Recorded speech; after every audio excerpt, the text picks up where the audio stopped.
siendo renacidos no por una semilla corruptible, sino por una semilla incorruptible, es decir, por la palabra de Dios que vive y permanece para siempre.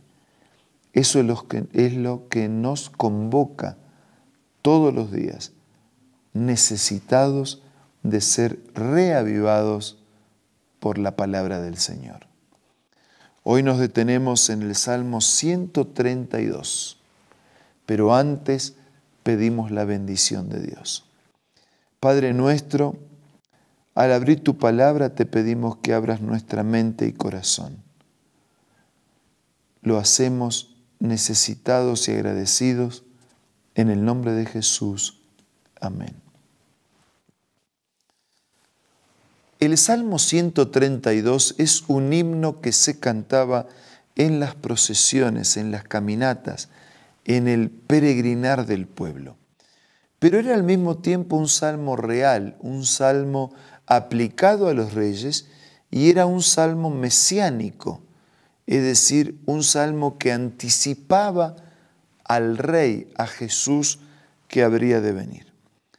Este era un canto que se lo entonaba en la subida, en el ascenso a la ciudad de Jerusalén. Y podemos leer el siguiente contenido ya desde sus primeros versículos. En los primeros versículos nos encontramos con la resolución de David. Y David dice: acuérdate, Jehová, de David y de toda su aflicción, de cómo juró a Jehová y prometió al fuerte de Jacob: no entraré en la morada de mi casa, no subiré sobre el lecho de mi estrado, no daré sueño a mis ojos, ni a mis párpados adormecimiento, hasta que encuentre un lugar para Dios y una morada para el fuerte de Jacob.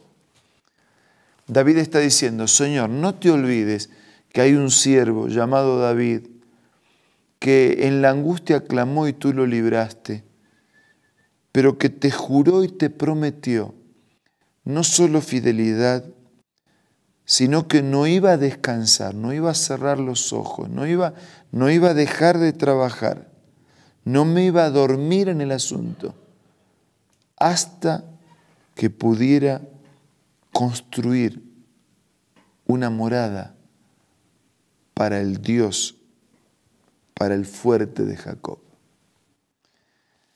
Desde versículo 6 en adelante nos encontramos con el traslado del arca hacia Jerusalén. El arca era el mueble donde se manifestaba de manera especial la presencia de Dios a través de su palabra y a través de su ley. El versículo 6 introduce ese traslado del arca. Un arca que ya había estado 20 años fuera de Jerusalén. He aquí en Éfrata lo oímos, lo hallamos en los campos del bosque. Entraremos en su tabernáculo, nos postraremos ante el estrado de sus pies. Versículo 8. Levántate, Jehová, al lugar de tu reposo, tú y el arca de tu poder. Tus sacerdotes se vistan de justicia y se regocijen tus santos. Esa arca que era símbolo de la presencia de Dios y que contenía la palabra, la ley, los mandamientos de Dios, estaba siendo llevada a Jerusalén. Estaba siendo llevada al lugar desde donde continuaría la adoración y de donde continuaría la proclamación de esa palabra. Y entonces David dice: levántate, Dios, estamos aquí cumpliendo nuestro voto, nuestra promesa. Estamos llevando el arca al lugar de su morada. Hagamos fiesta porque estamos respetando y dándole un lugar y un sitial privilegiado a tu palabra. Versículo 10. Por amor de tu siervo, no vuelvas de tu ungido el rostro. Es decir, Señor, te ofrezco lo que te prometimos, pero no somos nada. No escondas tu rostro de nosotros. Continúa amándonos. Versículo 11. En verdad juró Jehová a David, y no se retractará por ello. De tu descendencia pondré sobre tu trono. Si tus hijos guardaren mi pacto y mi testimonio que yo les enseñaré, sus hijos también se sentarán sobre tu trono para siempre. Ahora es Dios el que responde a David. Y le dice, David, así como cumpliste tu palabra y tu promesa, yo te reitero que no voy a apartar mi vista de ti. Te reitero que yo también cumpliré mi palabra y mi promesa. Y mi promesa es que tus hijos se sentarán en este trono. Versículo 13. Porque Jehová ha elegido a Sión, la quiso por habitación para sí. Este es para siempre el lugar de mi reposo. Aquí habitaré porque la he querido. Bendeciré abundantemente su provisión. A sus pobres saciaré de pan. Versículo 16. Asimismo vestiré de salvación a sus sacerdotes. Sus santos darán voces de júbilo. Allí haré retoñar el poder de David. He dispuesto lámpara a mi ungido. A sus enemigos vestiré de confusión, mas sobre él florecerá su corona. La promesa de Dios para los descendientes de David que se sentarían en su trono incluía la venida del Mesías, aquel que era antes de David porque era Dios, y aquel que sería linaje y descendiente de David, nacería como humano de la familia de David. Y cómo Dios ha cumplido su palabra para que su palabra sea destacada y su promesa cumplida. Y ese es el lugar del reposo. Dice, y aquí habitaré porque he querido. Versículo 15, y bendeciré abundantemente su provisión, y a sus pobres saciaré de pan. Esta palabra guardada en esta arca y el Mesías que habría de venir en cumplimiento de la palabra, iban a saciar, iban a suplir la necesidad de todos los pobres. Y cuando habla de los pobres, no habla solo de los pobres físicamente, habla también de los pobres espirituales, de aquellos que aún teniendo cosas carecen de lo esencial y no viven la vida que podrían vivir. A sus pobres saciaré de pan, vestiré de salvación a los sacerdotes. Los santos cantarán con alegría, retoñará el poder de David, continuará trabajando un nuevo retoño, un nuevo brote de esa misma rama, de ese árbol de la familia de David va a salir. Habrá una lámpara para mi ungido, esa lámpara que es su palabra, ese ungido que es Jesús. A sus enemigos vestiré de confusión, mas sobre él florecerá la corona.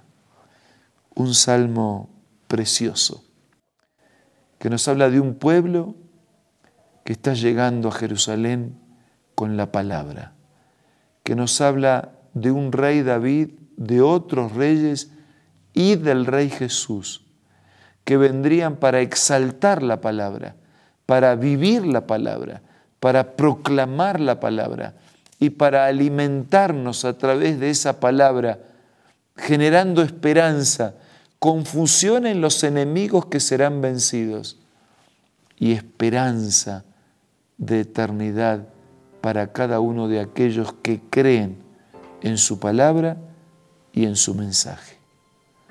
Por eso, en los momentos de oración que siguen, nada mejor que agradecer y que comprometernos con esta palabra y con el autor y rey de esta palabra. Vamos a orar.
Padre nuestro que estás en los cielos, muchas gracias por tu palabra. Gracias también por Jesús, nuestro Señor y Salvador. Y te damos gracias porque teniendo a Cristo y teniendo tu palabra, podemos tener todo lo que necesitamos para caminar en esta vida con fe, con esperanza, para alcanzar la salvación. Te ruego que nos bendigas y que nos ayudes para que seamos respetuosos y felices practicantes de tu palabra y de las enseñanzas de Jesús. Todo te pido y te agradezco en el nombre del Señor. Amén. Muchas gracias por su nueva compañía de este día. Nos reencontramos mañana para seguir siendo reavivados por la palabra de Dios.